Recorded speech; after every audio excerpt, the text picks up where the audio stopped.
everyone. Welcome to another episode of The Narrative with myself, Malfunction, as your host. And today I have a very special guest who I met in 2018, late 2018, October, and saw him drawing caricatures. And that's all I thought Mr. Payne was doing, Ross was doing. And I didn't realize that he had such a history in this medium of cartoons, animation, caricature artists. And for those of you who don't know what that is, I will let Ross explain that to you, because I'm going to learn as much as you will today about what he does and this 30-year history of his professional work in this environment and in this art form.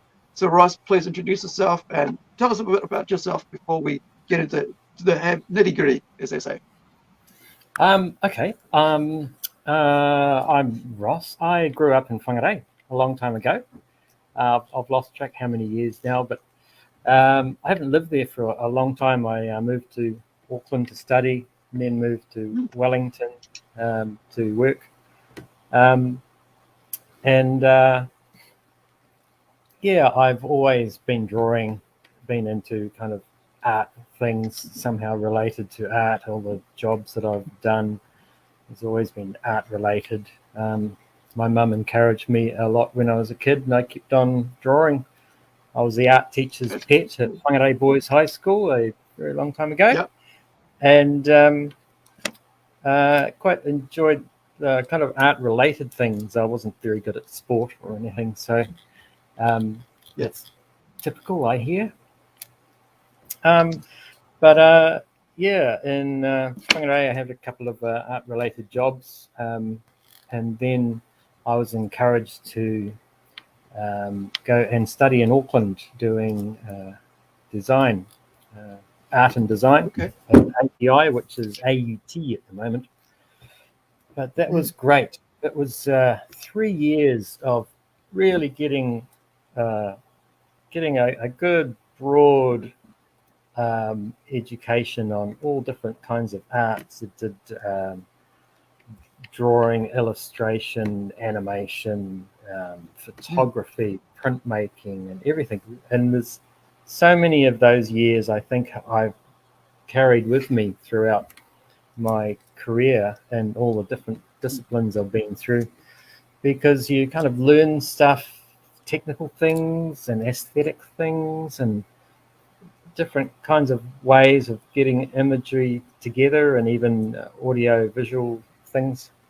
And so I found that was a really good grounding to have that kind of broad spectrum education. And I kind of wandered a bit after tech and wondered what I really wanted to do out of all those, but eventually came back to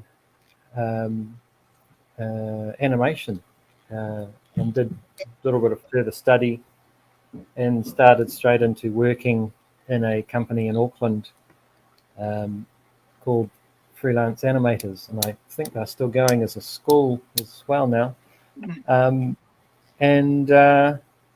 of learned on the job doing kind of Warner Brothers type animation, and that kind of skill, that kind of style of animation, very frame by frame, 2D animation. This was way back when 3D animation was just Dire Straits music videos, very block. So it was very good grounding and good solid drawing, good solid movement. Well, if you really think about it, Dire Straits, right? Very much ahead of their times, because everybody's playing Minecraft now. Right. You've got your blocks that are, and the kids these days, it's blowing up. It's like my nephew's been playing it for maybe 4 years or something. Now they're onto Roblox. Now you got this little fella now. Yes. It's a big thing now. And so, even though Money for Nothing, I think that was a song, wasn't it? That they had the 3D animation on. Yeah. And that song itself alone was a huge hit. but Right. then also the music video made it pop as well. And Yeah. we're going back about 83 because Yeah. I remember that song so well. Um, I, it came out maybe 82 because I remember going to Fiji, having been here for about a year a bit, was having a hard time. Mum sent me back to Fiji for a year, and I remember it very well. Down in the tunnels, making it, making it pay.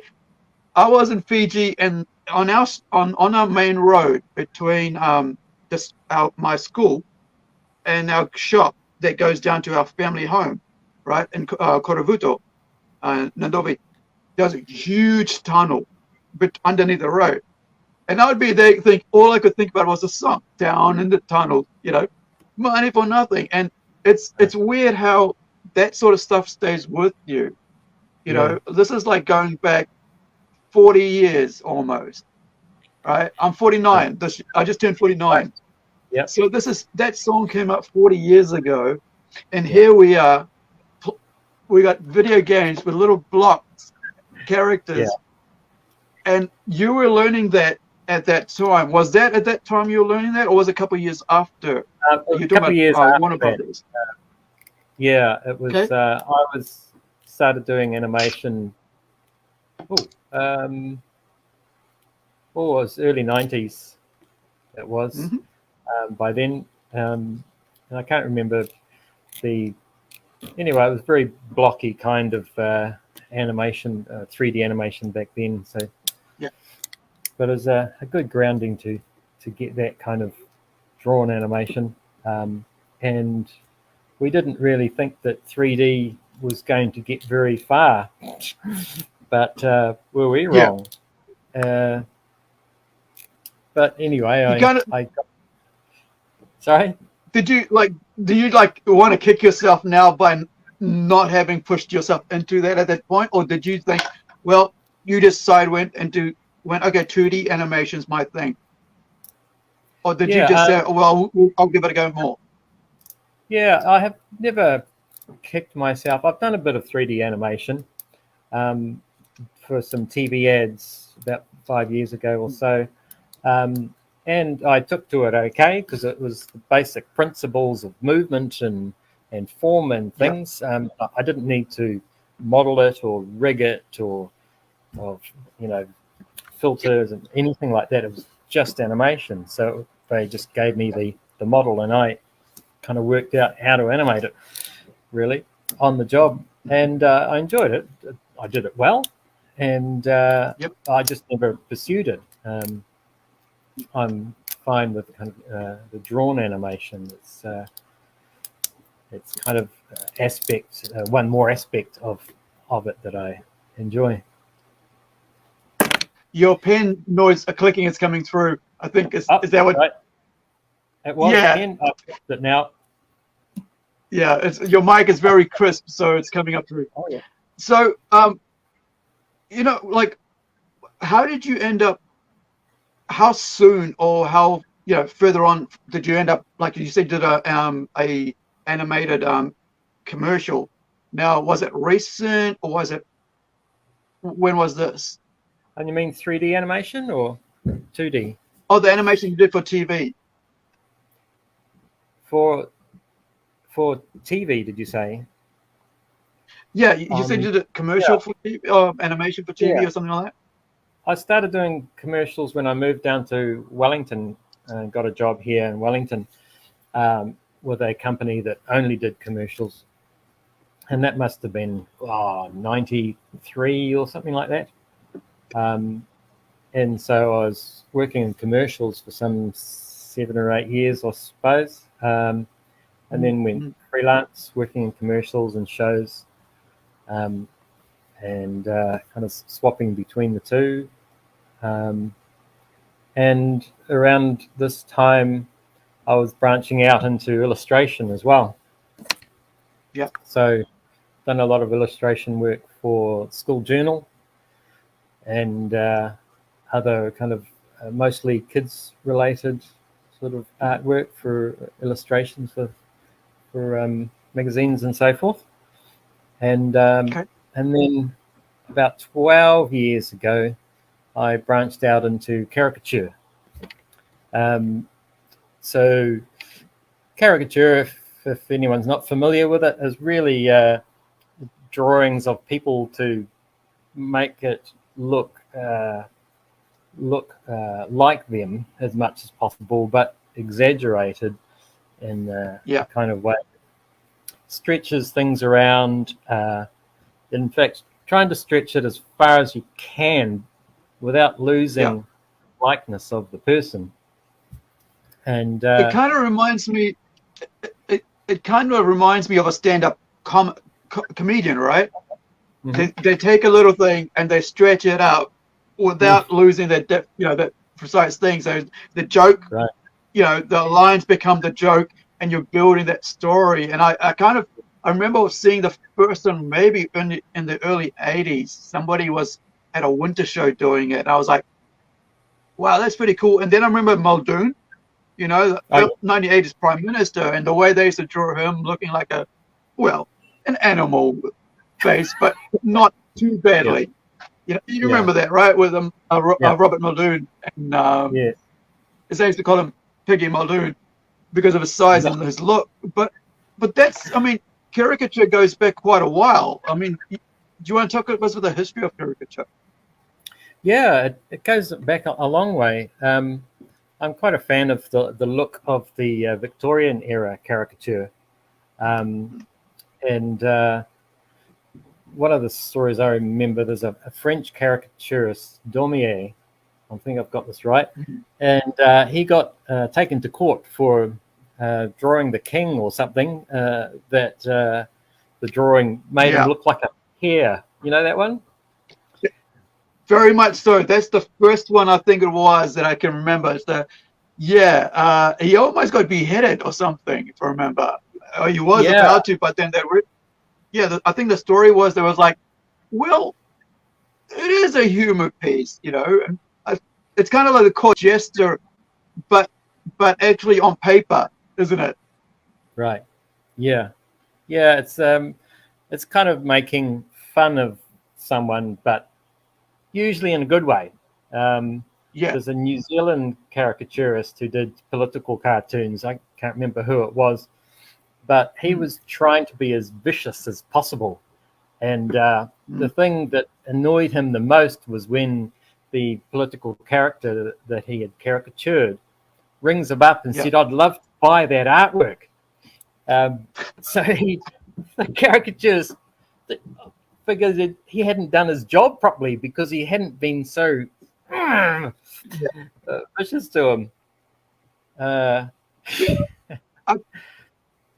is that side of where it's like you're not having fun with it if you're trying to be vicious with it, because I think there's different takes on everything, isn't it? It's eye of the beholder, right? When it comes to art, somebody might say, well, you did that of me and I do not like it, and then somebody say, that's actually you. Yeah, he's did a really good job. That's you. And then they'll go, oh, okay, I get it. But unless somebody actually comments on it sometimes, it's like, I'm the same. I'm like, I did a piece of a coloring of for a comic book, and I've never really done somebody's artwork. I've messed around with it, but not to this level where it's going to actually be the cover of this comic. And he just sent me the sketched inked full page, and I'm like, okay. So I finished, and I said, listen, this is 2 versions of it. Please choose one. He said, I like this one. I said, is there anything you want to change? He said, no. And then I think it was night before last night, I realized that I'd missed one bit. And he hadn't picked it up, and I hadn't picked it up. And I was like, dang, I forgot. So I went in just a little tiny piece on this huge, piece of work, A4 size page. But that's the other thing. It's like, have you ever done something and you look back and went, oh, I missed something. I could have, how do I get it back and fix it? Have you had that moment? Yeah, it's definitely a lot of times. Sometimes I regret not pushing it far enough, pushing the caricature to more extremes. And then other times I've regretted because I have pushed it too far. And Yeah. but most people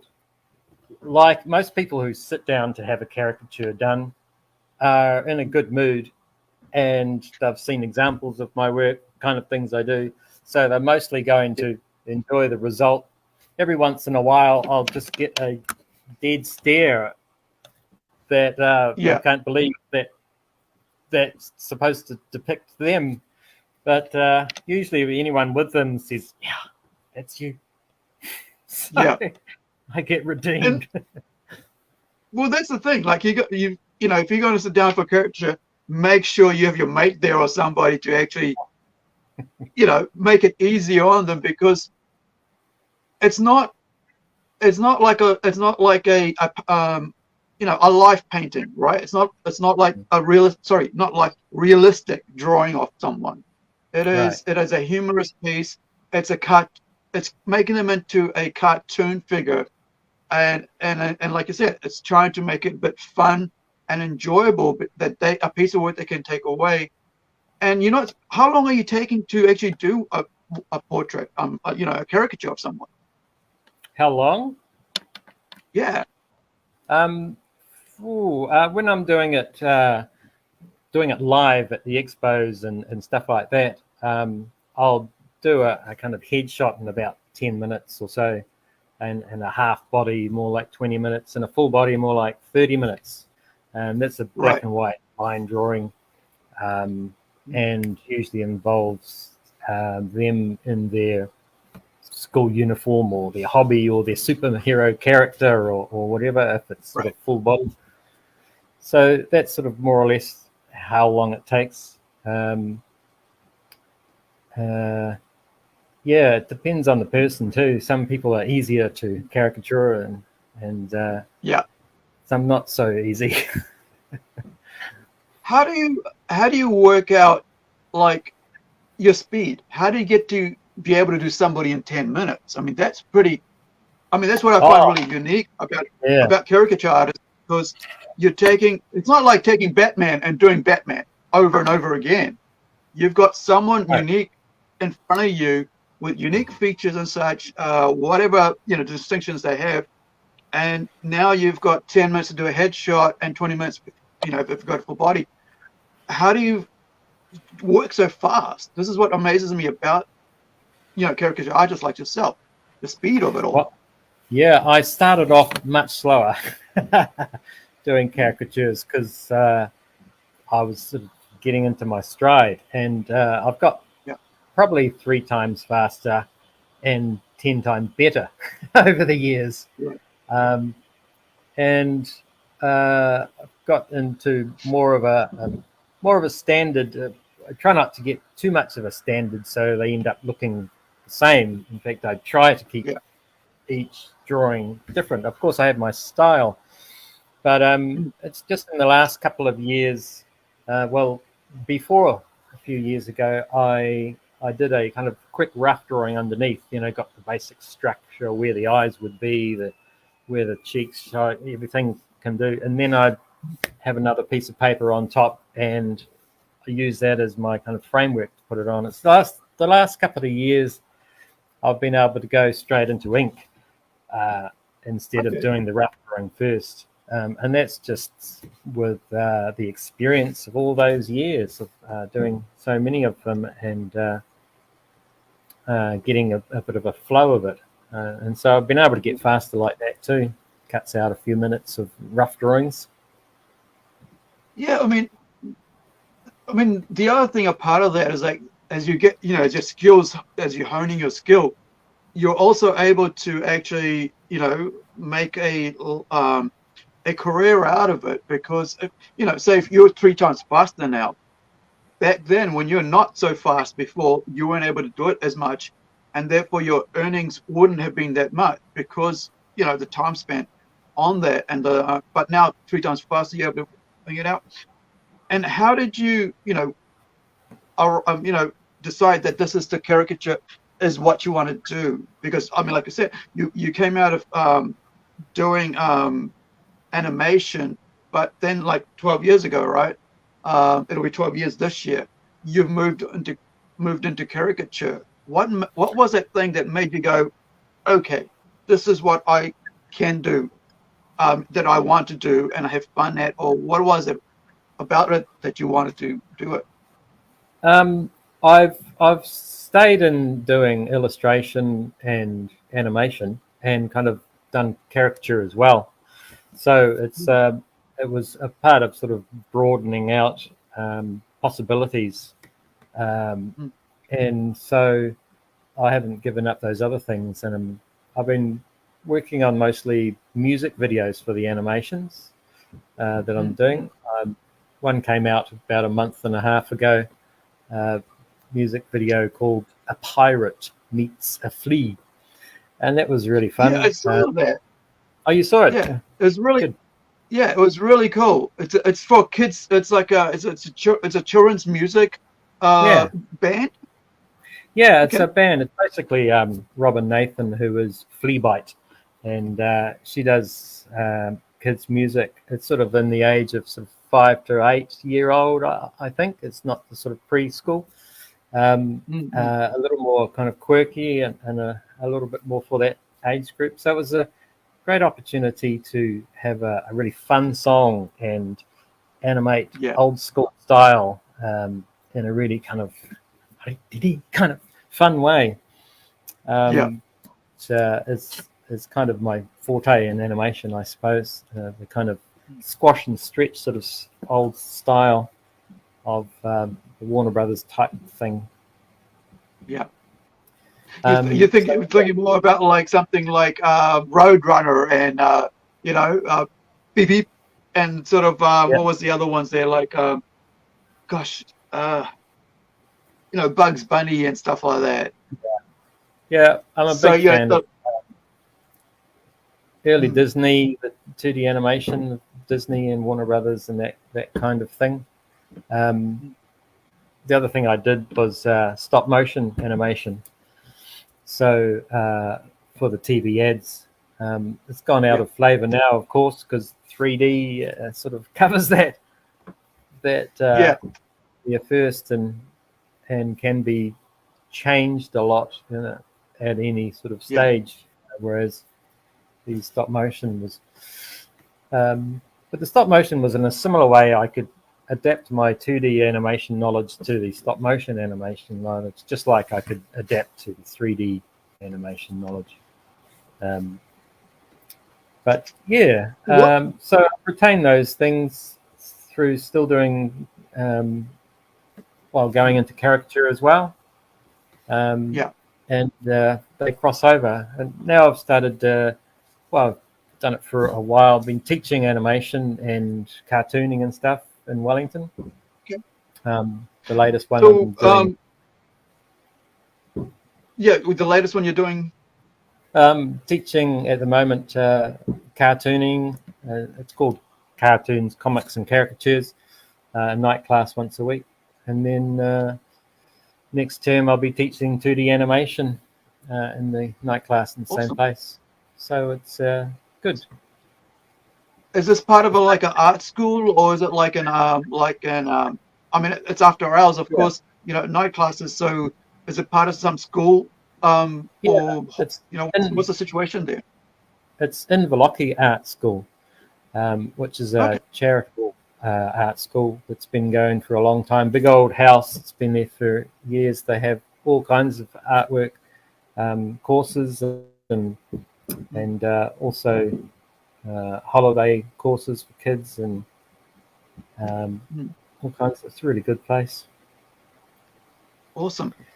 So Yeah. how did you get involved with actually going into teaching, right? I mean, because you're already in a career and stuff, but what was the reason to go into teaching? Was it part of being in a career, or was it because you felt like I would like to pass my knowledge on?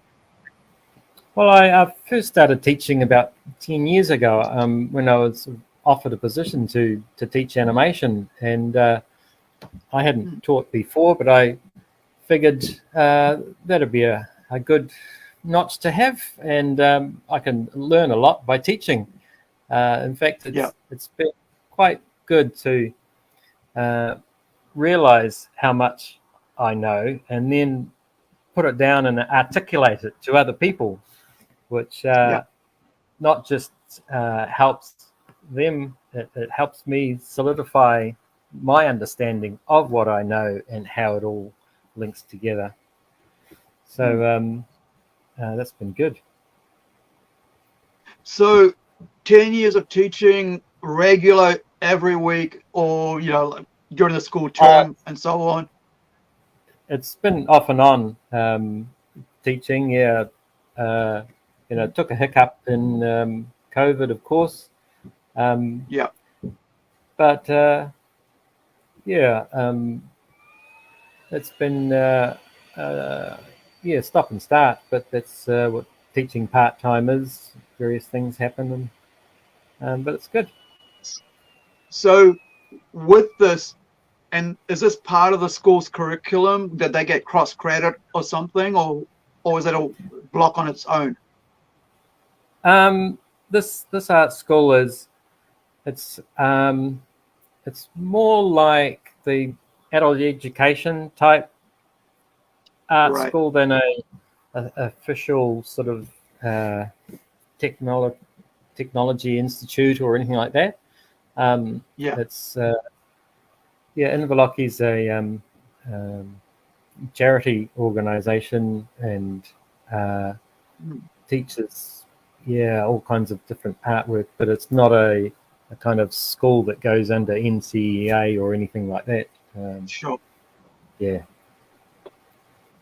It's quite interesting because, we've got similar sort of things here happening, like with a design school with Engine, where Engine's is basically Engine Room, is more sort of like website and digital, whereas design school is also animation stuff, but they're more 3D, hands-on, and more design orientated, whereas the other one's more software orientated. And I was thinking, maybe they do sometimes they have visiting teachers and stuff, and there is that option as well. Because if you got, my whole thing is, if you've got a knowledge in our community, then you should be able to pass that knowledge on in some sort of block, even if it's an hour, just to show up and say, this is what I've learned or something with this, because there is simplicity and sometimes actually hearing it from someone who's experienced and getting that little bit of nugget, as we used to say, that little bit of golden nugget to make us learn something that we didn't even think about, get to the next stage. Now, was that somebody in your life that did that for you? You just kind of met someone and went, that teacher or that one, and went, I could really use that now and take that away and hone using that skill? Did you find someone like that? Well, with YouTube, that happens every day. It's, I never stop kind of learning stuff because even talking to people or anything if I keep myself open to learning stuff that I might not even agree with at first, but bear it in mind. And see a perspective of the other person, how they view it. It's advisable just to have a think about it and take it on if that makes sense in the end. I suppose I'm talking broadly too about life in general, but that's what I kind of approach learning stuff about art and animation and caricature. Let's head back let's go back to the young Ross, right? You said you were lived here in Whangarei years ago, and what was how did you mentioned your mum and your teachers at school encouraging you to do art. Now, what was it like having a parent basically say, you're basically doodling away, right? And you're not going to be playing rugby or sports, kicking around a ball, but you're more interested in that. When was it? What was it? What was a point where your mum said, "Hey, I think this is where my son needs to go. This way." young Ross needs to go into art rather than go into, get pushed into what he doesn't want to do or something. What was that point, and how did that feel for you? Saying, being encouraged to just do what you're good at or what you felt you're good at. Yeah, my mum encouraged me. Oddly enough, my art teacher didn't encourage me to further my education, but it was a person who was involved with the council, actually, in a kind of art way. Her name was Lynn. I can't remember her other name, but she said, you need to go to design school. That's what you need to do. And she got pamphlets for me and said, apply here, and I think you'd be really good. And okay. So I applied and got in, and off I went. It was a bit of an adventure for a little guy in Whangarei. And so, I got encouraged sort of through classmates and things at Tech, and that helped me. And it was interesting going from being a big fish in a small pond in Whangarei and going to a big pond with lots of big fish in Auckland. So that was a wake-up call, but it was a good one. So it's nice to be encouraged, and it's nice to be encouraging.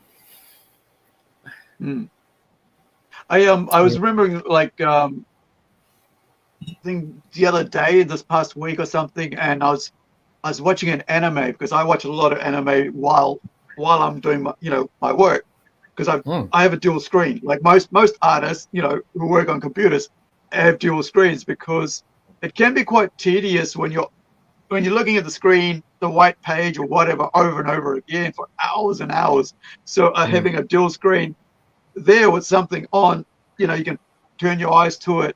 So I was watching this one, and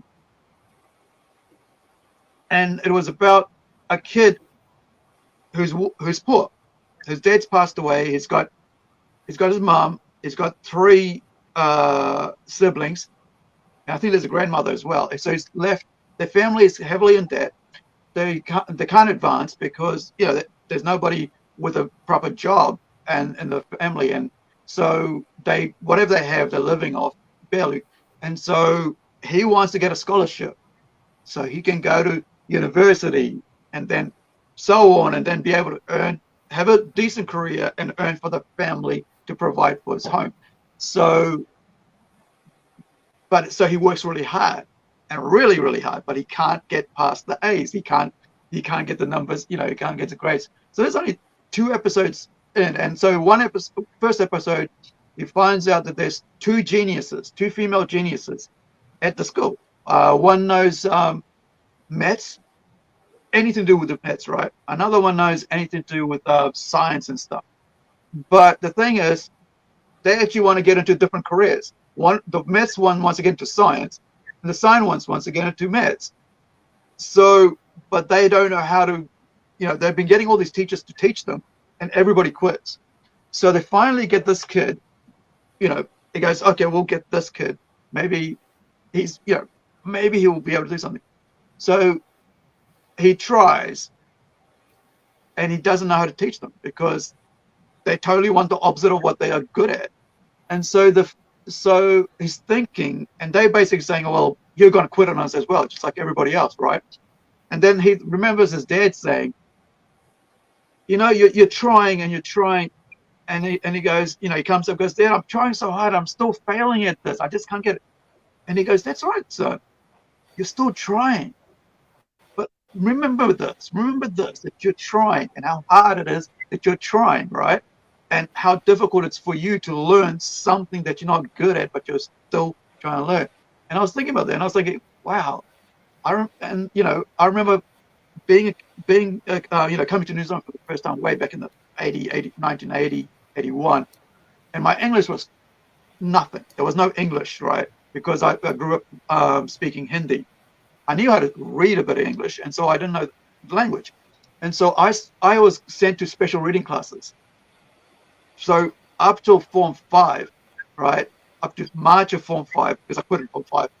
And I had every year I had, all through those schooling years, no matter which school I went to, and I went to few, I had special reading classes.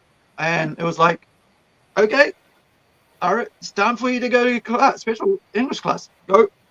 And they'll be there with the teachers all the way to fifth form, where the Mrs. Leadley, who was like the principal's wife, Frank Leadley's wife up in Bay of College.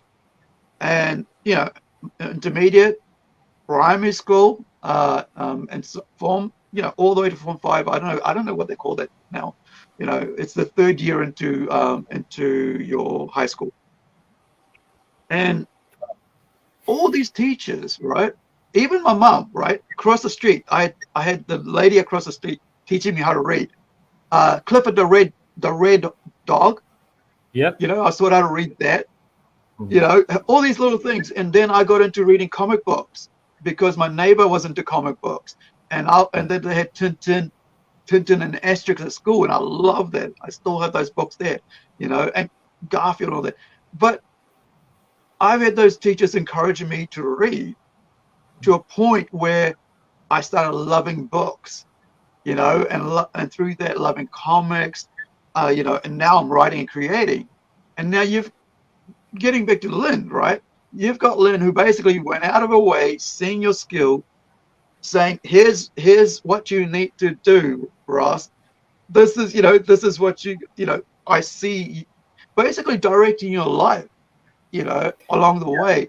So did you ever later on meet Lynn and say, hey, this is what, where No. I'm at now and stuff? She knew that I went off to Auckland, and I never saw her after that, unfortunately. But thank you, Lynn. Yeah. Yeah. I always, a lot of people say, how do you do this? And I used to say, well, lots of practice. But now I say lots of learning, and then practicing what I learnt, and then learn something else and practice that. And much more accurate. And so that's what I try and remember now, is that the learning part is very as much as important as the practice part, because you can't have one or the other. You've got to have both. Yeah. Did you you mentioned YouTube videos and stuff, and YouTube's just been around since about 2003, if I remember right, maybe even later than that. I remember having internet at film school in 2004, but I don't remember much of watching YouTube videos at that point. We weren't really that interested in that. We were too busy working. When did you start thinking that maybe these other people because that's the whole thing, that another world, isn't it? Where you've got all these professionals actually being. I think Jeff Dorrow is one of the artists that he just on Facebook. He said, "Hey," I said, "I'm trying to learn how to do color. I don't know how to color. I've got some artwork I'm doing. I don't know how to color." And he goes, "Hey, I've got some videos on YouTube you can check out." And that was the first time I was like, "Really? Let me watch it." So what was that? When did you go, maybe I should look at these other people and get some, learn some skills from them? Yeah, I've always liked learning new stuff, and tried to kind of do night classes or whatever on all kinds of different things, not just art work. I did improvisational theatre once, and I don't know, recording musical instruments and all sorts of kind of different sort of courses, night classes and stuff. And so YouTube is like night classes, but you carry it around with you anywhere. Not just YouTube, but there's loads of platforms and things that are completely free. So I've been soaking it up on all kinds of things. Yeah, I mean, this is the great thing about, and I always keep saying, like, I mean, that the age we live in, the technical age we live in, there's no reason not to learn.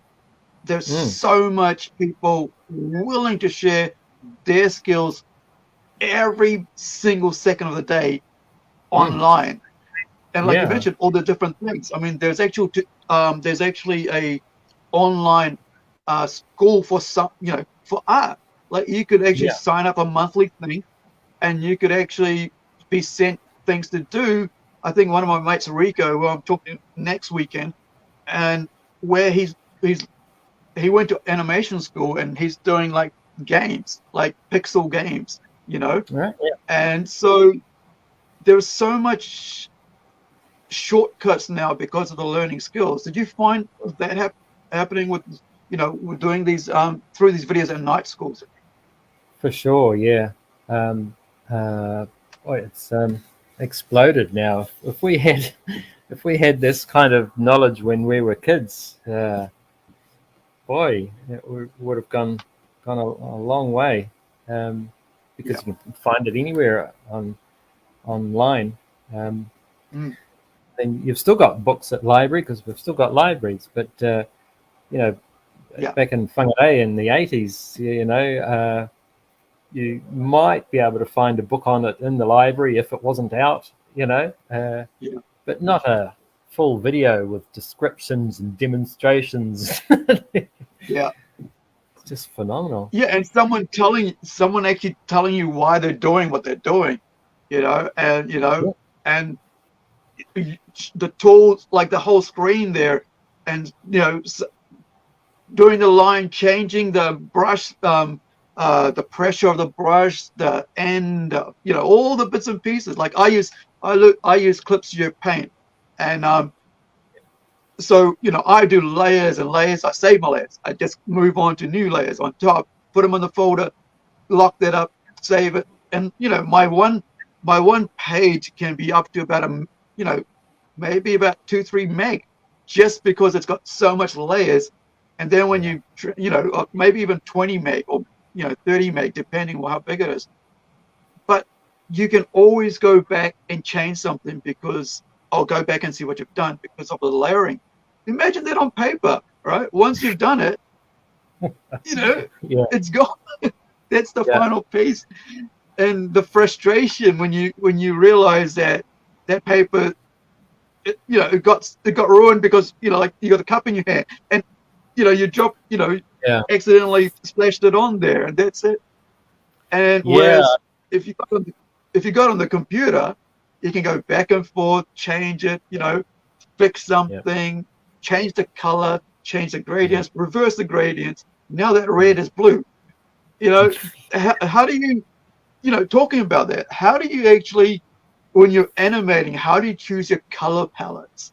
Because I'm at the moment, like last night, I was like looking at different comic books and the comic coloring styles, and they're so diverse in how some artists see it. Like you got the European art style, man, so different in the way they color, and you go to Japanese, to Korean, to Chinese, Asian, totally different, and Indian, totally different again. Old colors, flat colors, But then you go to American, tones, and very 3D looking, and very flashy looking, and because they're used to doing just that whole superhero look of of coloring styles, bold but also toned, I guess gradient, to just make it stand out a bit more pretty.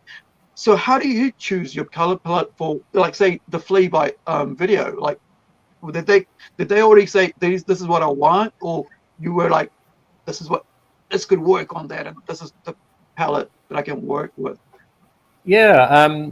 I had very little knowledge of color before, and it's only in the last decade or so that I've kind of really tried to learn more about color, because it's not just straightforward. So something like the Flea Bite thing, I first wanted sort of fairly bright colors because it's for fairly young kids, and it's a very happy song and everything, and it's you have stronger colors in a lot of ways for the characters, so they stand out a little bit from the background, so they don't get sort of blended in with the background. And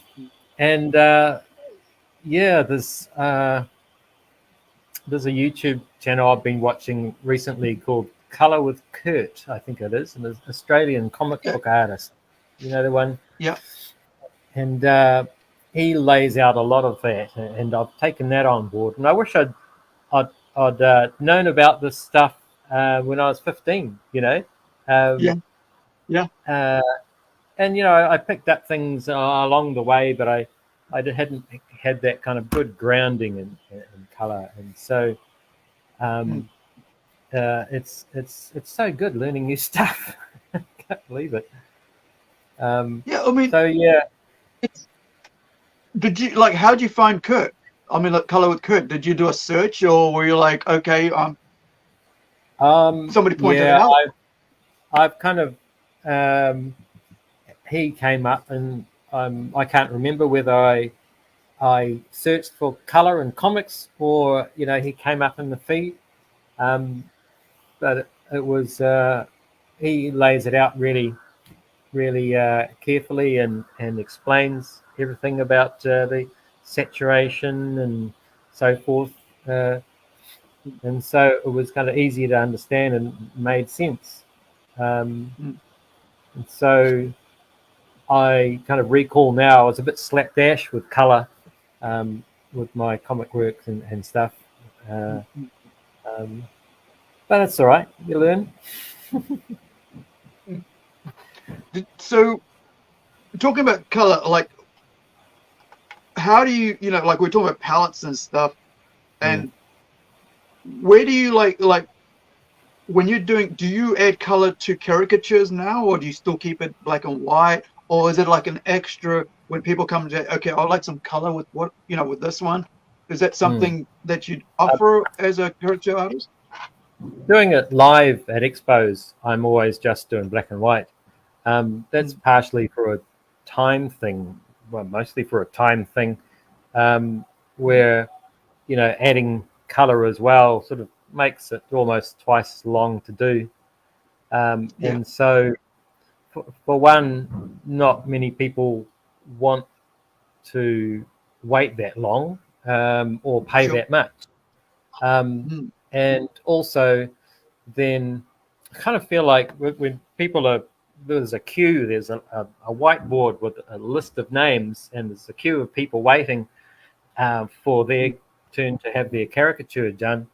But I'm sort of, if I'm colouring in the cheek and things like that, they miss out on their caricature. So that's a part of it as well, where I kind of keep it more simple.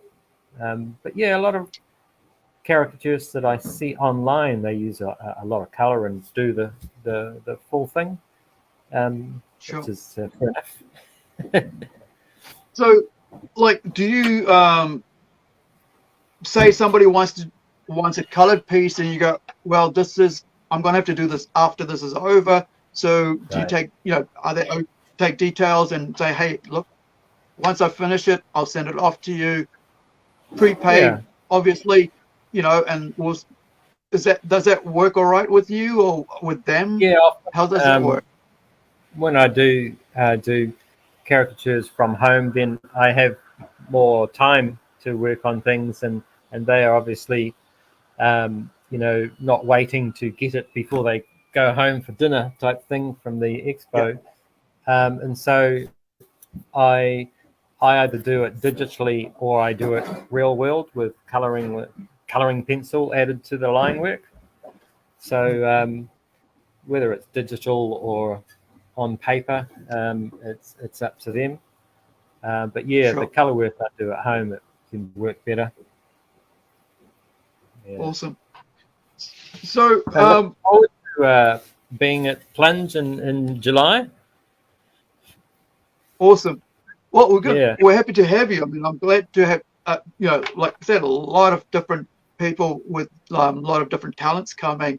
It's quite exciting. With you're from Whangarei, so you've been away. So did you, when you moved away, did you just come back to visit, or did you come back and stay here for a while, or where do you call home? I call home Wellington now. It's my favourite. Wellington's my favourite New Zealand city. I always thought I would go back to Whangarei when I moved to Auckland, because it was home. My family was there and everything. But I never did. But I always get up there. I sometimes get up there now and see my family, because all my family's still up there. And so it's good to get up there when I can, and combine work up there when I can. And my sister was homeschooling up there, and so at one stage I taught a class of homeschooling people at the local hall one time, some animation. Okay. That was fun. So, like, talking about that, do you do online tutorials? No, I haven't gone online at all. I've been thinking about doing some sort of YouTube video channel, but that would be I think it's a fairly big step to kind of dedicate so much of time into it, with the hope of having an income later. And so for now, I'm not going to kind of dedicate that much time to doing it. Sure. But yeah. It's quite interesting. Like my brain's always working on like this and new stuff, right? New ideas and stuff. So if you're saying, well, I'm thinking about doing YouTube videos, I'm like, well, once a week, one picture, right? And having somebody's photo, whatever, just blurring it out, just making sure that maybe they're okay with using there as a tutorial. And you go, okay, I'm going to have that there.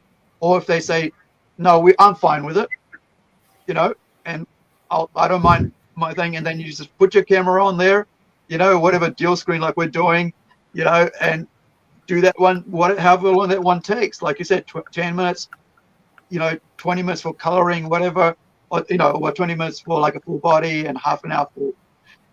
There is your one video. That's once a week, 52 videos a year, and right. In between that, you can talk about whatever you talk about. And one of the things I realized was like you said, there's a commitment. And a lot of people don't realize that there is a huge commitment when it comes to this sort of stuff. When you're trying to actually do videos and stuff, and that's the preparation, right? You got to find out who's okay with it, who's not okay with it, and what tools you're going to use each time, because you're not going to be able, you're not going to be able to use this same thing over and over again, and so forth. But you're doing animation as well, which is next stage, and then you've got all the whole. I think one of the things that I find really interesting is there's shortcuts that come through experience that newbies won't know, right? But like when you have that experience, you can basically say, this is why this, rather than taking the 10-minute, your 10 seconds could fix that, or a minute could fix that issue. I was watching your video with the flea bite. I think it was almost the making of it. I'm not sure. Oh yeah. But yeah, I found it quite interesting, because that's when I realized, I said, wait, he does animation as well. I'm like, that's pretty cool. Because like for me, like when we set up the actual business side of Plunge, which is the Plunge Enterprises, there's an animation thing. It's Plunge animation right there in there 3 years ago or 4 years ago now. It's in our business plan. There's Plunge games and all that. So I just made sure that was all there, because I knew that in comics, right, you're not just going to be doing paper, paper or digital downloadable pages, but also printed comics. But that doesn't have to stay there, like it's, animation stuff. Now you can take your characters and make it into animation, or you can do the 3D design. Now it can become a game, and so on. And that's the magic of actually having learned the skills that you've learned, right? From doing cartoon caricature, actually learning, like you said, Warner Brothers learned to stretch the old school way of doing animation, but also doing the whole stop motion animation with the tools you have. What sort of software do you use for this? When you're doing these animations? For the 2D animation, I'm working on now. I use OpenToons. It's an open source software, and Okay. Before that, I was using Digicel Flipbook when I was still drawing on paper. So when I started with OpenToons, that's when I switched to digital for animation, and that was just time, money, and speed for a decision to go completely digital. So that Pirate Meets a Flea music video and the last couple of videos I've done for Flea Bite have been completely digital. And so it was a bit of a change, drawing digitally on a screen monitor rather than paper. But I've got used to it, and it's just like doing stop motion in 3D. You kind of adapt with the skills you have into another technology and keep going. So OpenTunes, this is the first time I'm hearing about it, and Digicel as well. So this is, and plus it's a free, it's a free software, which is really amazing, right? Because a lot of times people, like I do clip art because I've used it for 20 years now, and I love the program. I'm okay with it, understand it. So, if someone new is getting into this, OpenTunes, and it's TUTOONS or TOONZ. Excellent. OpenTunes, so I'll make sure to put that in our. I'll make sure to put that into the comments later, so people can actually know where to find it and stuff. I think the great thing is that, like, you having something like free software to learn these skills for beginners, it's a good thing, because it means that otherwise there's a cost to trying to just get into something like this, and otherwise you're getting pirated software, like is how I got into actually using Clip Studio Paint 20 years ago when it was called Manga. No, not 20, maybe a bit later than that, maybe 15 years ago when it was called Manga Studio Paint. But now I'm paying for it because, like, I can afford to. Whereas if I'd known about, say, OpenTunes, way back then, it was free, I'd be using that, and I'll be using that right now. And but I think the availability of having open source is just so much. People don't realize what that's like now compared to what we never had growing up, right? So how did you find out about it? I probably saw it on YouTube somewhere, and it's open source, but it's not crappy. It's really high quality stuff. You can do kind of virtually what you can do in these really expensive 2D animation software. So that's how I got into it. And the other thing about teaching animation is, I can put in the description of the course is that, you can get this software that's all free software to use. So there's no expense to start learning how to do it. Or you don't need to do cracks and things like that. And plus you don't have to pay extra for the software as well. And, that I didn't even think about that, because like I said, you're teaching these classes, and you don't have to go, hey, to learn this, you have to get this software, or you need this to make it work, and or else, pay this much money. But whereas you're going okay, download this onto your thing, you're ready to go. And that itself is a miracle for this day and age compared to what was available before. There was nothing like that before. And, and so what is it about OpenCell, apart from the fact that, it's that quality that made you go, well, I don't have to use anything else. I'm okay with this. What was you said it was like quality, or? Yeah, it was mostly the quality and the fact that it was free, and so I could kind of work on it, and I could teach other people how to work on it with an expense into it. On the flip side of it, it's therefore not an industry standard software to do 2D animation. And so, but most people doing a course in animation don't care about going into the industry. They just want to do some cartoons. Great. Yeah. So, but if you wanted to go into the industry, you have a good concept of the whole animation process and how to use that kind of software. And so you move into something like Harmony, Toon Boom, or something like that. That's more sort of standard industry animation software. Then you're going to slide into it much better, much easier than going into it raw. Excellent. I'm quite encouraged that there is these open source software to beginners to get into,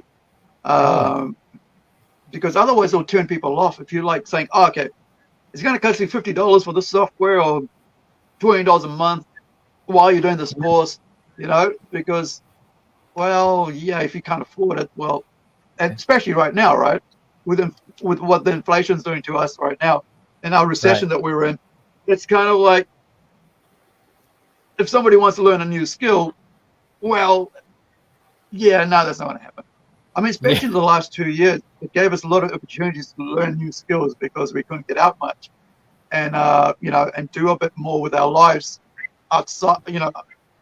Not being outside, becoming more digital, becoming more, being open, talking like this a bit more, learning new, meeting new people that we wouldn't normally meet or talk to, because we're too busy.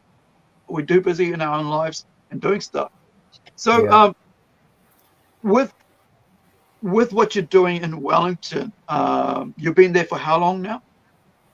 Oh, it's truth. Must be 25 years or something like that. 25, something like that. Boy, I lost count. Got married. You're basically you're basically part of the Wellington art scene. So apart from this sort of like a bit more speed cartoon work, caricature work, have you ever been sort of like that somebody's supposed to say, well, you know what, we'd like to see your work displayed, Ross, can you do us something, like an exhibition or something? Have you actually done something like that? No, I've never done an exhibition as such. I don't think there was. I put a few things, one thing into a group exhibition once. It was a steampunk exhibition actually in Wellington, and I had printed these T-shirts with a kind of steampunk theme on it, so that was kind of an artwork that went in that. That was fun. Talking about steampunk, are you part of that scene as well in cosplay, or no? I'm on the fringes of steampunk. Yeah, I have a steampunk outfit that when I go to the expos and things and like in Plunge in July, I wear my steampunk outfit. It kind of fits in with Excellent. the whole theme, and it's fun, and steampunk is a fun kind of aesthetic, and I really like it. Yeah. I've always been a fan of the whole Victorian era and that kind of thing. So sort of modernized Victorian type of science fiction. That's me. I wax Well, I my mean, moustache. It's fun. you know, I had Judy Rogers on the podcast, and she's coming. You know, she's one of our guests that's going to be at Plunge this year, a guest artist, and you know, as a cosplayer. And you know, I'm just quite surprised at you know, the different people from different areas that are part of the steampunk scene, or in the fringes, as you said. Like there is a, you know, there's a specific Larkins or Craven's. I think it's Craven's Lark or something like. I can't remember the guy's Lair. Craven's Lair is the name of the local steampunk group here. Yeah, You know, great idea. and yeah, and you know, they have their own scene and everything, and I think it's amazing. I think it's a beautiful thing that people can you know, be part of what they like and enjoy, and no longer have to feel like they've been excluded because they like something and nobody else likes it. Now there's groups for people that enjoy different things, and it's fun. And to see people dressed in different things is so much fun. And you know, and I was just doing the time like itinerary for the event, because we've got cosplay, we've got, you know, coloring competitions, just the whole range of things that's going on, and that sort of allows people to be put center stage to say, hey, if you are interested in this, there are groups around Whangarei in our local community in Northland that are into it, and they want more members. Everybody, you know, without new members, the groups can't carry on for years and years and decades and decades. You know, it's like it only lasts until the last person, you know, gone. And so that's something like nerds like us understand, that having more people come, be a part of something we love, it becomes more fun. And I was watching the start of Stranger Things last night, the first episode, and this is season 4. D&D. And sorry, With the D&D game, is that? yeah. I only saw like 15 minutes of it, and I was like, there is the basketball black kid who's now got his kid and play haircut, right? Which most people won't get. These teenagers won't get that there was kid and play with the square heads, right? And with the afro cuts we used to have, and like, you know, I knew people that had them in Auckland, but kid and play with a music band who had their very famous and very cool movies out at the time, and you know, and so I saw it, then I was like, I don't recognize that kid, and then I go, that's that kid. He had around, and now this is like what, 10 years, you know, 5-6 years later, they're high school. Now he wants to be in the in crowd, you know. He wants to be a jock. He doesn't want to be the nerd anymore, you know. And I'm like, there's this part that comes in. You know, I don't want to be bullied anymore, right? I don't want to be, you know, be pointed at, you know, be laughed at by the girls. I want to be, you know, I want to be part of the girls who look at me and go, hi, well, nice game, you know. I'm talking to you now, whereas before it's like, Dungeons Dragons, what's that? You know, what is that? Stay away from it. And this is, you know, now it's like such a big deal, right? Dungeons Dragons, huge thing. Comic books, huge thing. It's popular culture. It's in everybody's face. It's mainstream now, and they don't realize what it was like struggling. You know, to be known as a nerd, what was like being struggling. Did you go through that sort of struggle? You know, being the cartoon artist. You know. I was a bit. I was a bit of an oddball at school, not knowing where to fit in, And so I tried a few things to fit in different places, but I didn't fit there at all. Yeah. But yeah, going to Auckland and being in a kind of art crowd with my fellow students, I sort of naturally kind of clicked in there, and I think it's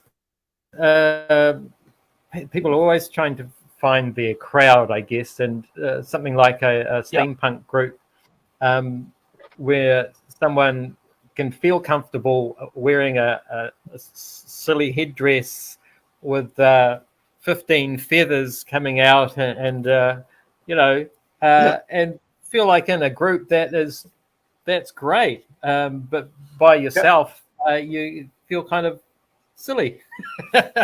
Yeah. You've got a loner, the strange, eccentric person in that town kind of thing. Yeah. But with the steampunk thing and caricature, I went to the steampunk festival in Thames. It's Steampunk the Thames. And that was before COVID. But I went there for doing caricatures, and I did caricatures in a very Victorian style, and with that kind of cross-hatching type style. So I was caricaturing steampunk people in a Victorian style. It went down really well. I was quite pleased with those. Yeah. That's pretty cool, right? So, like, I mean, you actually changed your style for the setting. And that only can come through years of experience of honing your skill. You know, you can't just suddenly go, I'm going to do this. Nobody could pull it off unless they've had the skill that you've had for years. And and that's that's pretty cool because and it makes it more special, right? Because you've got people who actually are there for that. But you're also giving them something to remind them of them being there, plus the way they look and the skill. I mean, the style of clothing or how you dress it. I think that's an art. That's what they call the master artist. The one who's honed his skill, has got into has spent that. And a lot of times now people think that I can do it. It looks so simple. I can do it. And then you go, well, okay. Show me, and there's like blah blah blah. It's like, well, actually, that's just a copy of his work.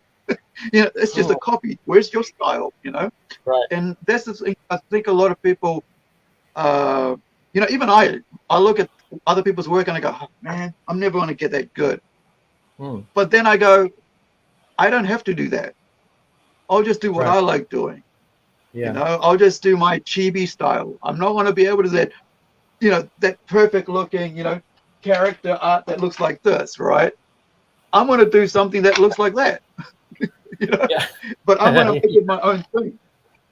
And not even that. So you've also got got something with the Japanese style, right? It's going to look totally different to your to your American style of work, where it's like more realistic looking. And I think the great thing that we have now, we don't have to make everything like everybody else's. We can find our own thing and make it look our own art style. And I was like, it's like I enjoy Funko stuff. I enjoy seeing cute looking images, right? I love anime, and I was like, I can't really do realistic work because I haven't spent doing learning that skill. Like when I was at art school, I didn't spend time doing life drawing. I didn't look at people and go, that's how the nose is supposed to go. This is here or here. I didn't spend it time. So I was like, not my thing. I just want to play with my, get a piece of clay. I want to make them into a sculpture and I'll bend it to the way I want.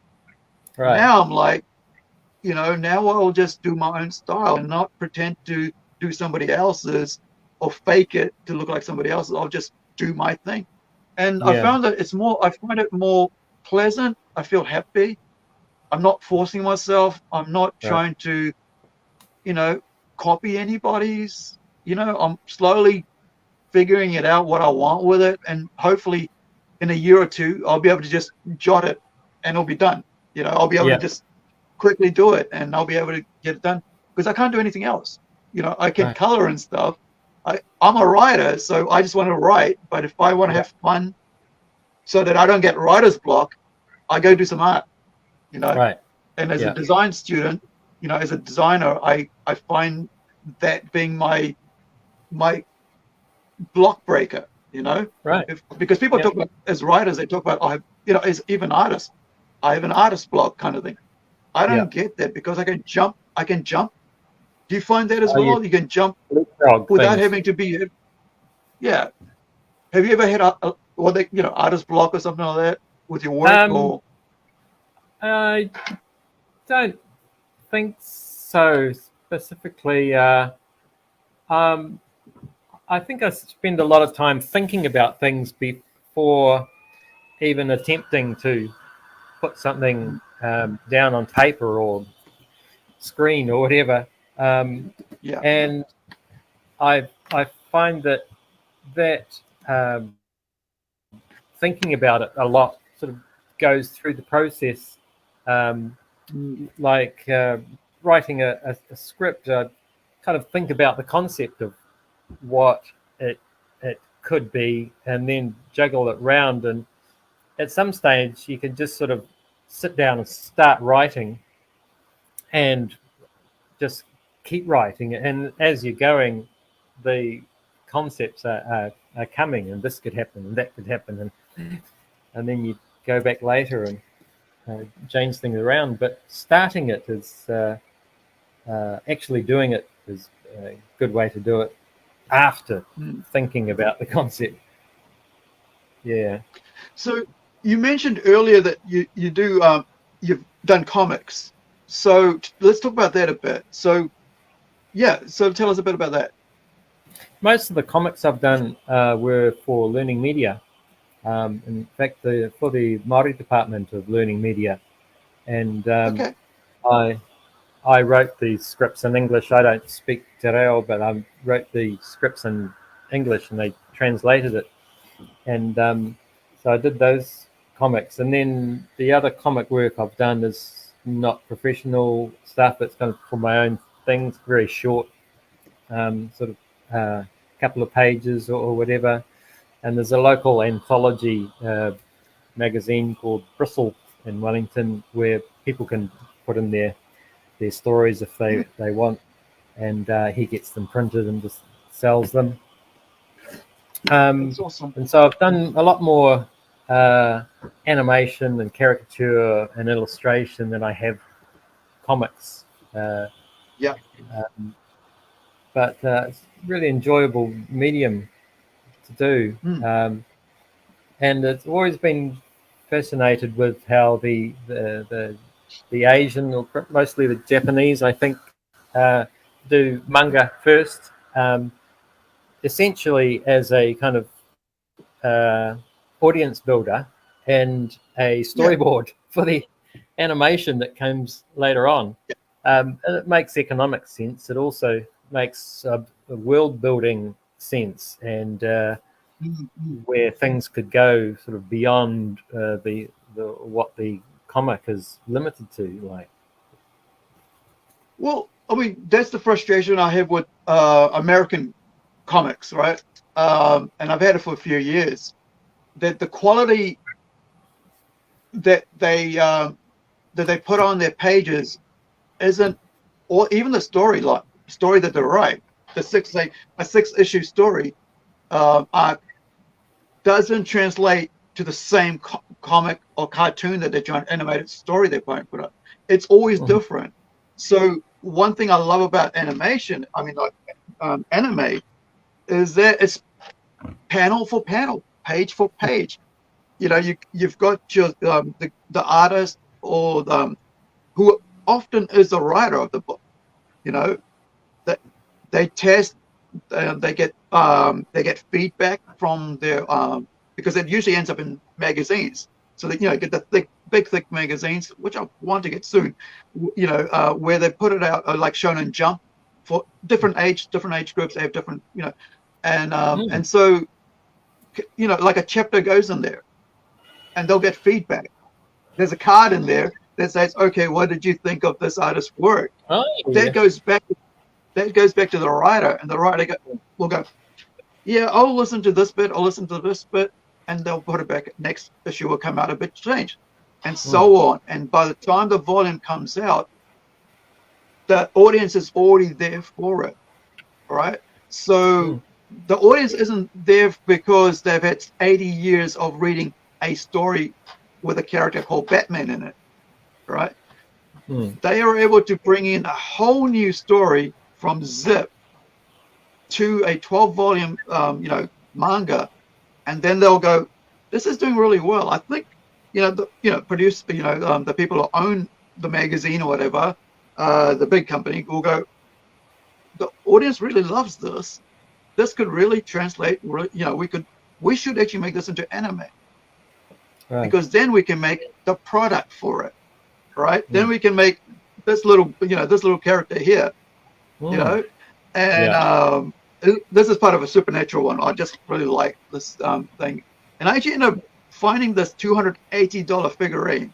I think it was about $200 for $1. Wow! And I was like surprised because I was like, how did this figure end up? When I got home, I was like, who is this from? And I actually watched the anime. I found out because I was online going, okay, where's this from? Where's this from? And I actually found out that it's a supernatural story. The anime is out. It's fantastic, totally original. You never think of it actually happening. This kind of story coming out of actually somebody's mind, and they're not stuck in the American genre of superhero. They're not stuck in this one little, box. And so because of that, they're able to do such magic with it. Like you said, the world building. Like, I mean, I'm doing that right now with what I call Zealandia, which is New Zealand. This country and this world of Akasha, all right? I'm just creating this whole thing. Each area is dotted. Each, say, Nelson's called something, Nelfort or something like that. And so I'm creating this parallel universe, based around the fact my love of manga and the whole, what they call isekai, which is being transplanted into another world, right? Life in another world, another being isekai. And so because I love it so much, I like the whole idea. And this is not new to me. This is something that I, as a lucid dreamer, basically dreamt of all these different places, like steampunk places, back in Victorian age and a vast future. Now it's like, let's just do this fantasy world of orcs and, trolls, whatever, and fairies, and give them their own place around New Zealand, different cities and different places. Right. And, it's kind of being able to do Lord of the Rings, but actually Lord of the Rings in New Zealand, Lord of the Rings. Yeah. But then saying to other writers and artists, hey, want to play in my box, in my little world? Take here's all the characters that are in it. Yeah. Now run with it. Create your own little world. So I'm like spending weeks and weeks of just building this world, all because I had one line of thought. One line that was popped in my head, which was, I don't feel like dying today. Right. Right. And I was like, I don't feel like dying today. And I was like, okay. So I started writing this. So the book was called I Don't Feel Like Dying Today. And then it became, well, that's a bit, I could just put that as a subtitle for that one volume. Right. Yeah. And that kind of works a bit better. And then it became fantastical Romy. It's about the girl Romy, right? Romi, and like fantastical. That's because she's going to another fantasy world. And then it was like building more, and it was like, you know what? I think I need to really work on this world building. And it's just, what do the fairies look like? Where do they live? Where do the giants what happened to one of the giants? What happened? How did he go there? And like, when did he battle? You know, what happened with the dwarfs? Who are the elves? Who are the dark elves? You know, all this stuff. And I'm building this freaking pages and pages of background so I can go, I'll do my one book. I'll be happy with that. And here, come and play in my backyard kind of thing. And I think that's a joy of being, you know, back when we were kids playing, building hut building. Do you remember building huts? You know, Yeah. and bending branches, tying them up with like strings and stuff, and then having all your mates imagine and role play characters, Right. you know. Yeah. And I wonder if kids still do that, you know. I think maybe they're too stuck in their little, you know, in their own little digital world, you know. And this whole thing with meta. I had my nephew here, right? Because we're talking about animation and stuff. I had my nephew here from Australia a couple, like month ago, April I think it was, and he had the mask, you know, he was charging his thing on, put the VR on, and I'm like, okay, this is cool. So I'm actually now detached from everybody else, and I found it not really cool.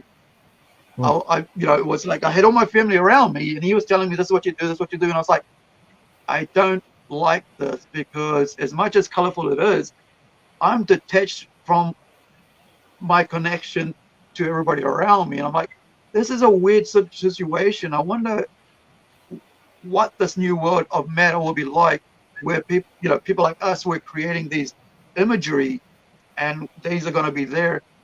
I wonder if there's a disconnect between that'll come, or maybe it won't be a disconnect. It'll be make us better. Do you ever remember watching? Oh gosh, there's a Bruce Willis movie based on a comic book, and where people are living in their VR worlds.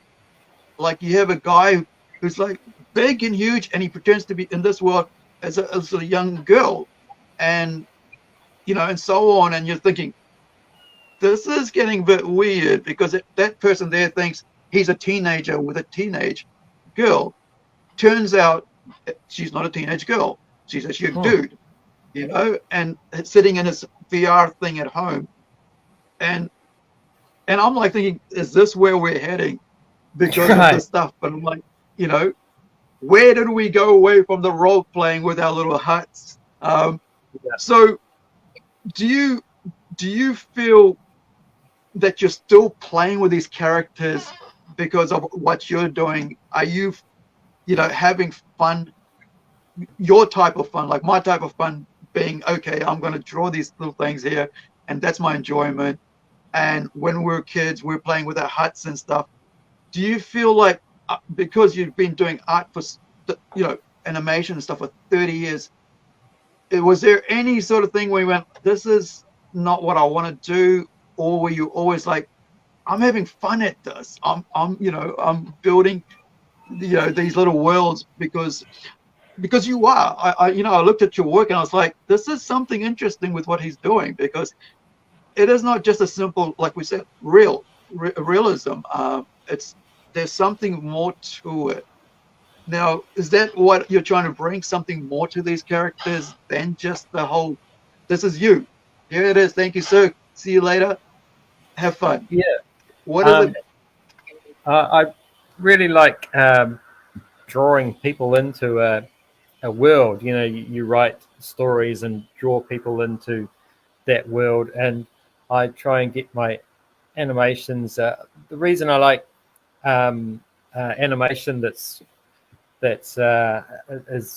is very character based is that you're drawing people into the emotions of the character and the situation that it's in, and so that's kind of leading people into a story, really, and a whole world, I guess. And so it's somewhat scary, I guess, with things like VR taking people completely into it more and more, sort of more senses. They have these chairs that move, and you're fully immersed, and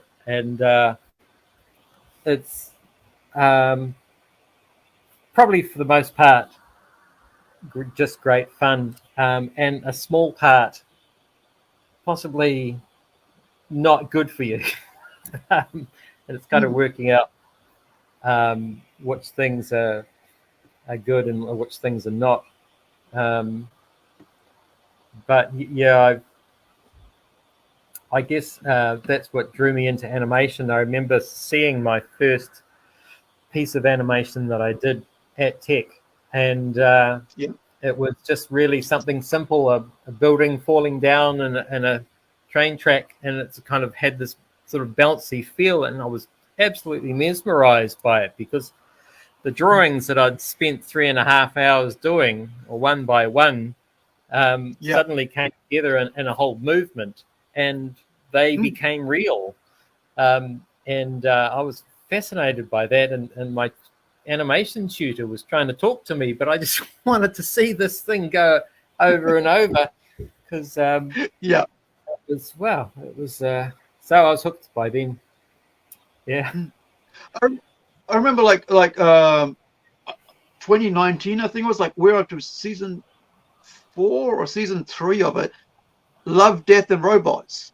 Oh yes. Or Robots, Death and Love, or something like that. Love, Death and Robots. And so I watched the whole season last night, and there are so many different styles.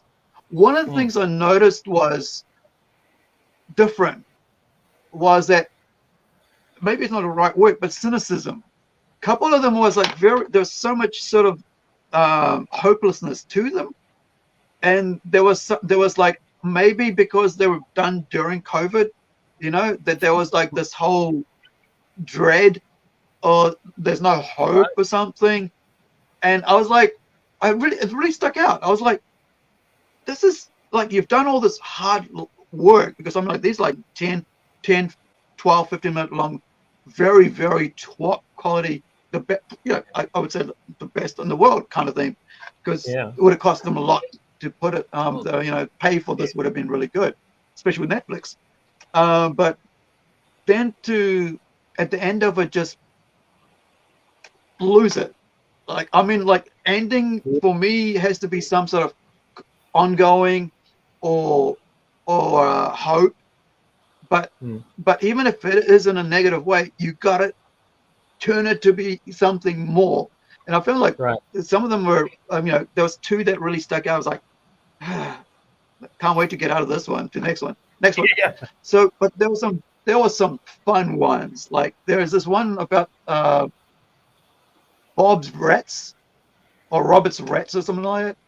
It's worth watching. It's like, it's this Irish, Scottish.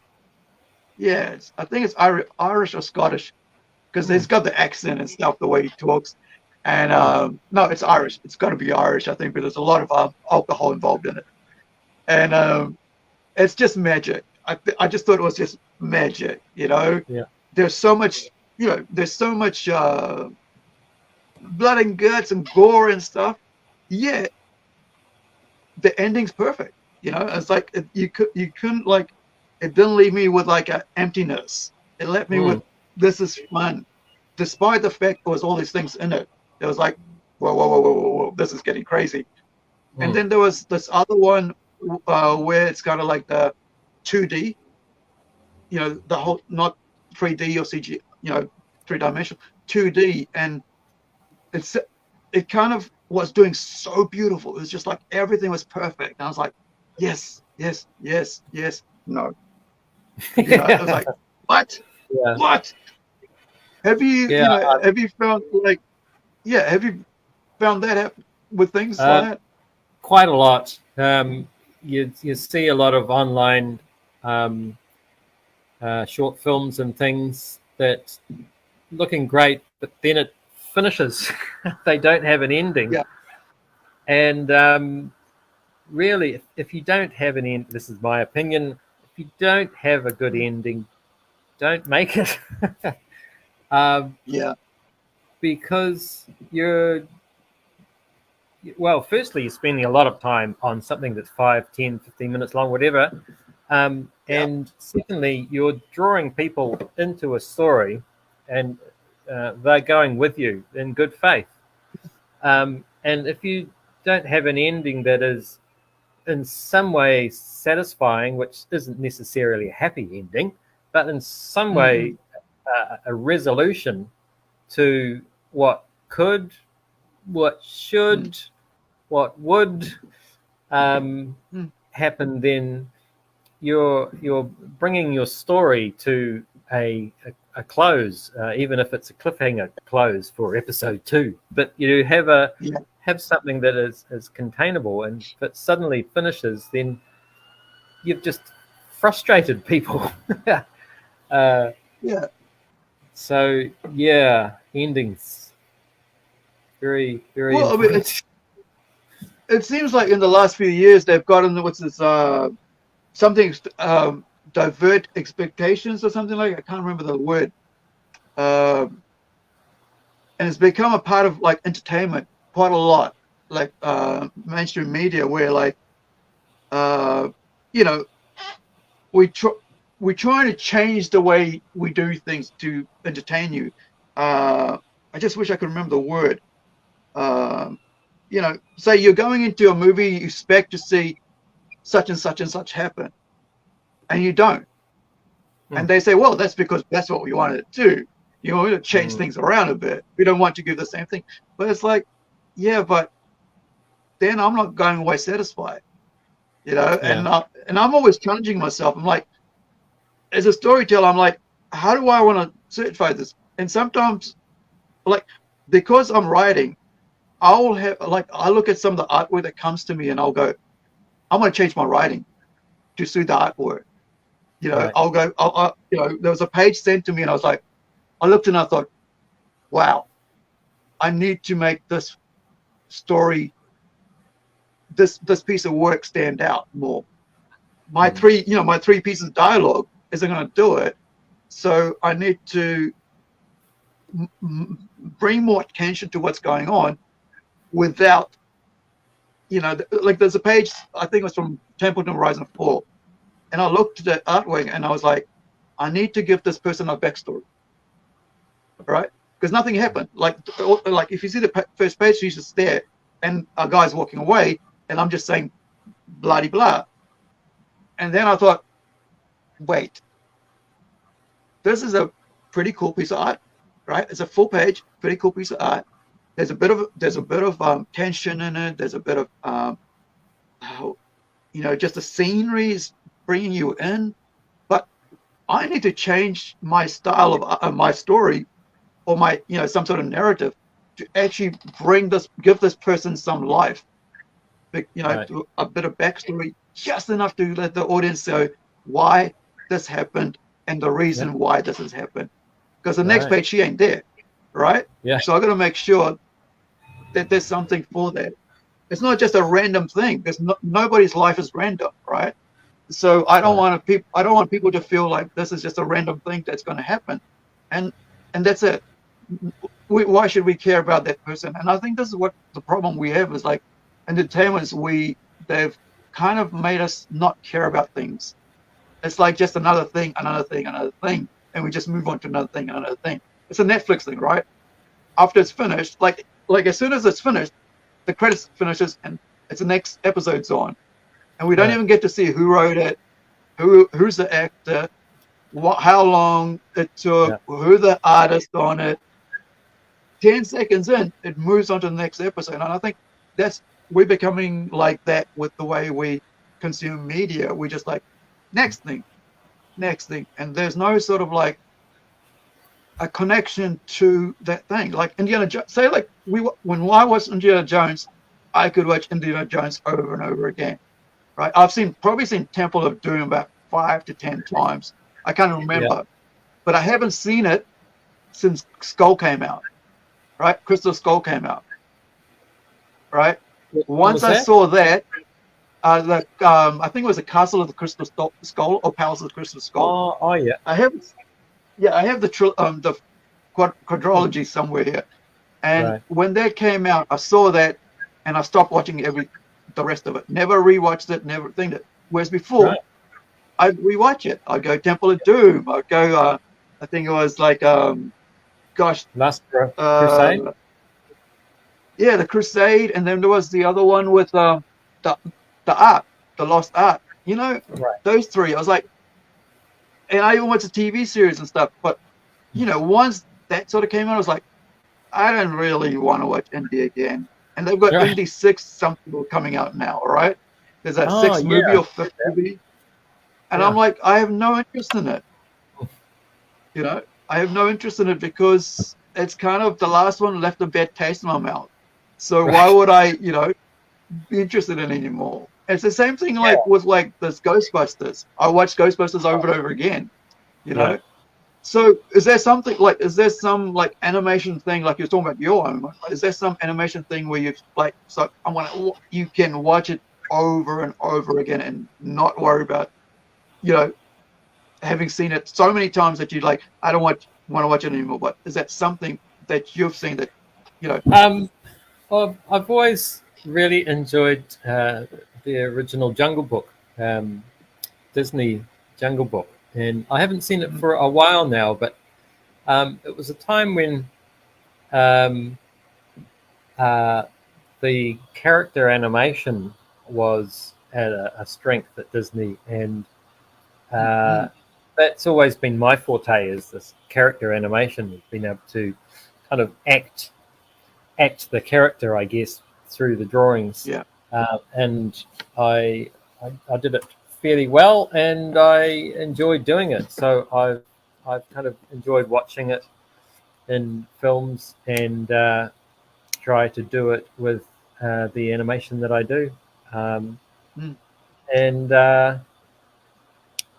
yeah, that kind of era of Disney I really enjoyed, but um, lots of other aspects of it too. So I can't think of anything that have put me off enough that I don't watch it anymore. But I guess with your Indiana Jones thing, you could go back and watch all three of them again and just remember how much you enjoyed them, Yeah. and just forget about that crap one at the end. It's hard. I think it's like it's you know it's you kind of like it's sometimes that stone you know it's a bit hard to jump over you know that little wall Right. that's there. It's like Yeah. but I think you know you just got to train. You're right. I got to train myself to go. Okay, go enjoy that. It's like you know there's such you know, we've had in the past, we've had such amazing works. I mean, even recently, I hear Encanto is really amazing. Haven't gone around to watch it. Rumble was, you know, I heard the new Rumble based around wrestling. You know, that Oh, looked yeah. like a really cool animation. Yeah. There's another one called Words and Frank that's come out of Oh, Europe. yes. Yeah, Yeah. and I thought that was pretty cool. I think the look of that. I watch a lot of animation, like because I like color in my eyes. I like bright, Right. happy things. I like humor and stuff. So you know, I'm watching Bob's Burgers. I'm watching The Simpsons. You know, this week's episode was terrible. It's the first time I had to turn it off. It was just so horrible. Oh, But wow. you know, Yeah. Family Guy, and they've gotten into this whole social thing. We got to like rather than having fun with the characters, you know, making Right. fun of each other. Let's talk about Social social comment. things. I'm like, yeah, I got Facebook for that, thank you, or Right. Twitter. I don't need that cartoons. Yeah. Also, you know, you got like American Dad, stuff like that, and I find Yeah. Bob's Burgers quite fun. You know, I Yeah. love that whole old school, you know, nuclear family thing. I find that really interesting. I find that because it's just you know working class people, you know, mum and Yeah. dad trying to run their own small business. The kids are being kids, you know, Mm. doing their thing, being naughty, being good, trying to be good, trying to be bad, to do things, you know, working things out. And it just reminds, you know, I think that sort of thing is doing so well that they made a movie now. You know, that Right. whole Yeah. thing. It's got into that point. Same thing would happen with Simpsons, right? they made a Simpsons movie way back in the 2000s or something, and now it's just like it's just another show, or and I think the beauty of it is like having, if you get tired of that, you get anime from China, you get anime from Korea, you get anime from Japan, and all the other places. Now I think that, of course, Europe, but also now you get Latin America's doing it, right? South America's doing it. South Africa is doing it. Asia, North, Middle East is doing it as well. So you get to see all this beautiful art styles in animation. Do you look at that for to see for inspiration, or do you see that for something for to just enjoy, or like you mentioned about Japanese animation and like manga and stuff? Do you use that for entertainment value, or how do you see with other animations and stuff like that? I see a lot of animation both for entertainment value and professionally, really, and so that's kind of a hobby / research that I watch a lot of animation, and I've kind of dipped into TV shows. I haven't watched all of the Simpsons or all of Bob Burgers or anything, but have enjoyed seeing them. There's all those other American Dad and everything. And something that struck me, well, a lot of the TV shows have simplified animation more so than the theatre movies. And so I enjoy those less, I guess, because of that, because I enjoy animation itself so much. But there's a obscure little TV series that was only one season, I think, one or two, called Gary's Demons. And it was very simple. You saw that? Yeah. Yes. It tickled my fancy. When I finished watching it, I just started watching it all over again. And it's just really silly and got kind of a naturalistic kind of way of putting their jokes across. And the drawings were really simple and crude, and the animation was simple and crude, but the kind of the whole story and characters and the premise that it gave us, I overlooked that that crudeness of animation and really enjoyed it. So it's a bit of a mixture of I don't know. It's hard to know sometimes why you like something and why you just doesn't kind of gel. So, but yeah, there's European animation and comics for that matter that I have really got into. Things like the Triplets of Bellevue. Have you seen that one? Animation. It's a movie. I've seen trailers of it, but I think I didn't actually watch it. And there's the other one, the Tokyo Godfathers. I still haven't seen that yet. Oh yeah, yes. And I'm like, those are magic. They're like the standard kind of thing of their time. And I'm like, I need to get to watch them, but I'm too carried away watching. I just kind of go from like, what genre I feel like today. When I'm watching anime, I'm like, what genre do I feel today? Do I feel sci-fi? Do I feel fantasy? Do I feel comedy? Do I feel adventure? You don't get that with American, or whatever we've been, that's coming out of America, because I can't just choose a genre and go watch it. It's like I have to watch that and that. And it's like I can, like we mentioned about like the whole animation thing out of manga and stuff. 12 episodes, one season, I'm done. I can watch that, but I find it hard to watch a movie that's 90 minutes long. Right. It's, Breaks it's kind of weird. And like, 20-minute little bites and I'm good. And I don't even, and I'm sitting there for 3 hours and I'm finishing my whole season while I'm drawing away. But I can't find myself to watch a 90-minute film, It's kind of because I think I think it's because of like as artists we're like wanting something colorful and enjoyable, fun happening while we work. Now, how what's your work structure like? I mean, you know, do you get distracted when when you're there, especially when you got all these people around you at events like ours, right? When you're doing expos and do you get distracted while you're trying to do, because you're doing you got your 10 minutes and you got to do this thing, or 20 minutes or whatever.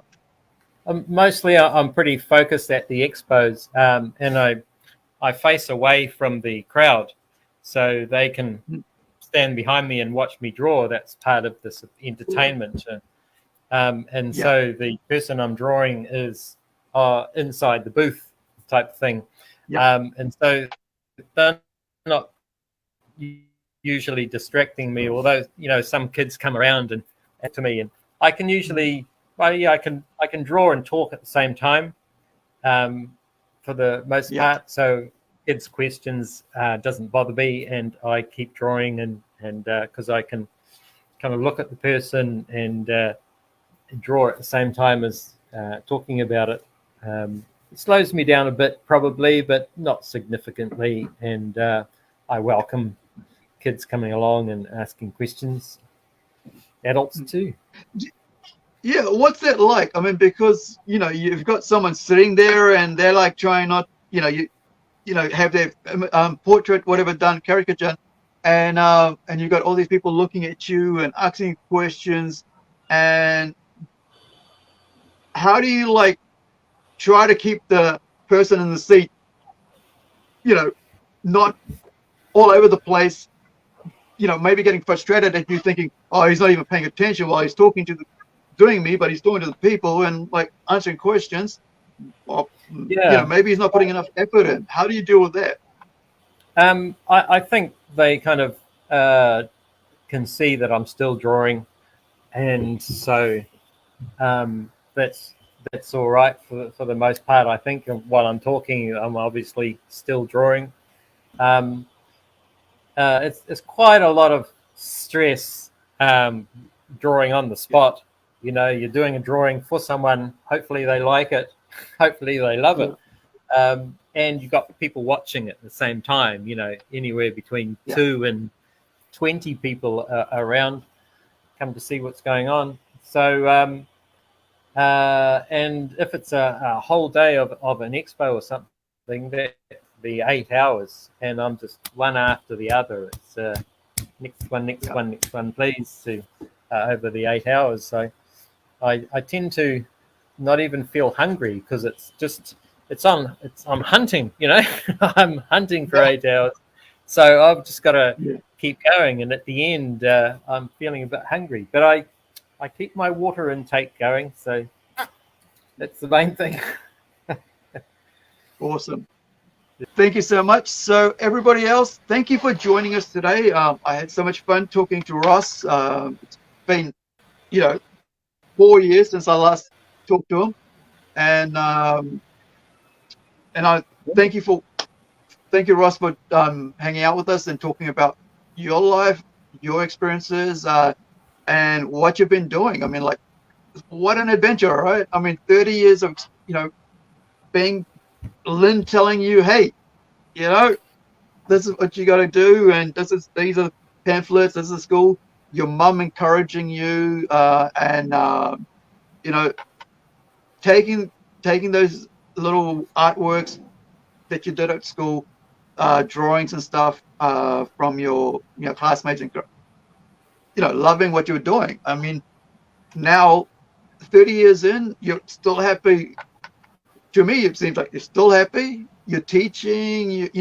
This thing that started out giving you a bit of joy became your whole career. And is that how you feel about this journey that you've been on? And it's got got to stay on. But is that how you feel about this, or what do you think? Yeah, that's the bottom line. It's fun. I try to make all my life fun, really. Doing artwork enjoying doing that and enjoying giving that to people that they can enjoy it is very satisfying.